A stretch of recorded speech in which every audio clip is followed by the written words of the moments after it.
All right, so a number of people speaking out against corruption during the course of today. The chairperson of the Public Service Commission, Professor Somadoda Fikeni, says that corruption has made government lose public confidence. He's warned that corruption will have what he terms a corrosive impact on South Africa if it's not urgently addressed. He was speaking on the second day of the commemoration of International Anti-Corruption Day at UNISA in Pretoria. Professor Somadoda Fikeni joins us now on the line. Thank you so much indeed for joining us. Welcome to the program. We managed to catch bits of the Chief Justice and yourself at this gathering today. And I guess of the many cancers that we have in society, corruption is one of those that does the most damage. There is no doubt that in the past we have had colonialism, we have had apartheid as the major, destructive forces where minority rule the majority. And now I can say that corruption not only has compounded those, but it has become the biggest threat to our democratic project today.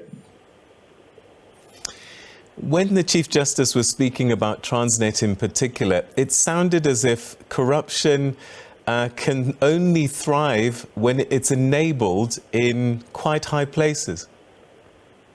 There is no doubt that one has to facilitate this by destroying institutional capacity and governance structures where institutions are weakened and individuals become stronger to override such rules. And that can only be done if the tone at the top is not set, or the very tone at the top is the one that enables that environment. Where do you think things start to go wrong? Because it seems as if it's a process that deteriorates over time and then it just gets out of hand. I do think that things start to go wrong when the very selection of leaders is not based on capacity or merit, but it is more based on some networks which organize and mobilize themselves with the aim of accessing resources to state. It breaks down when those begin to create a patronage network where loyalty is used for appointments instead of competence, and the least competent people getting into positions, and therefore they have to pay back by making sure that they pay their dues back to the people who appointed them. It takes place when you begin to see rot in the ranks of leadership, ranks of leaders in government and the public service. Then the private sector will come in, facilitate that, because this is actually public and private enterprise most of the time when you see corruption. When we see the failures of parliamentary committees, as described again by the Chief Justice, how do we as a public take back our country? Because the people that represent us in Parliament are either unwilling or unable to do their work on our behalf.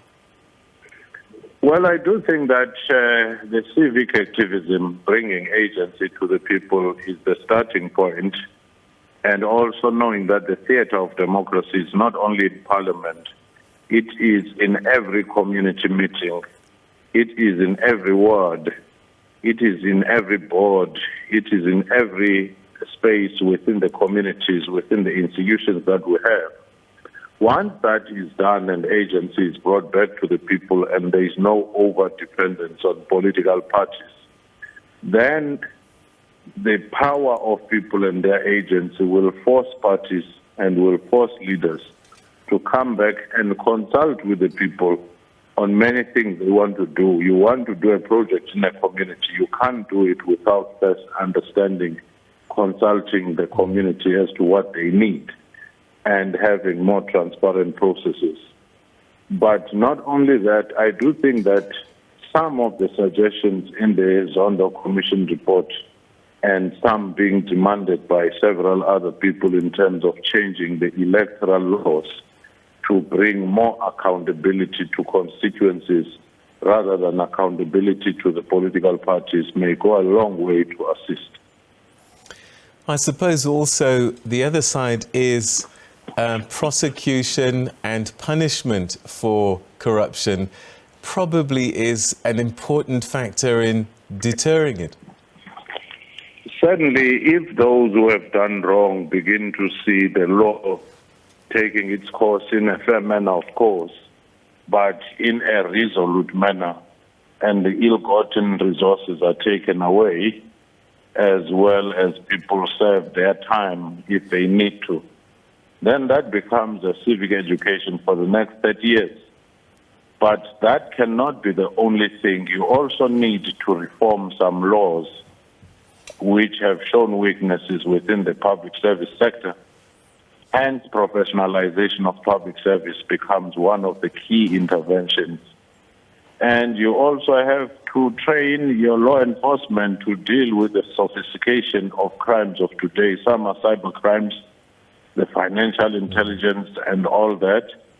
And the lifestyle audit, you have to bring the whole range of things in the ecosystem of accountability to work.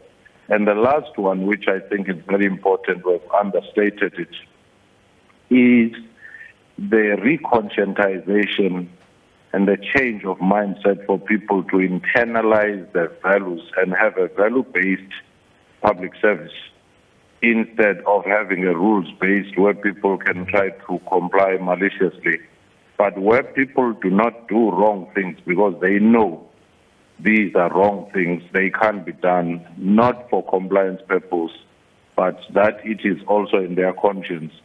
That will take us targeting all socializing agents, our education systems, our business schools, focusing on ethics and integrity in their training. Professor Somadoda Fikeni, always a pleasure talking to you. Thanks so much indeed for joining us this evening. Thank you very much. Thank you. All right, so that's Professor Fikeni sharing his thoughts on International Anti-Corruption Day. And it is one of the biggest destroyers of our economy and living conditions in South Africa.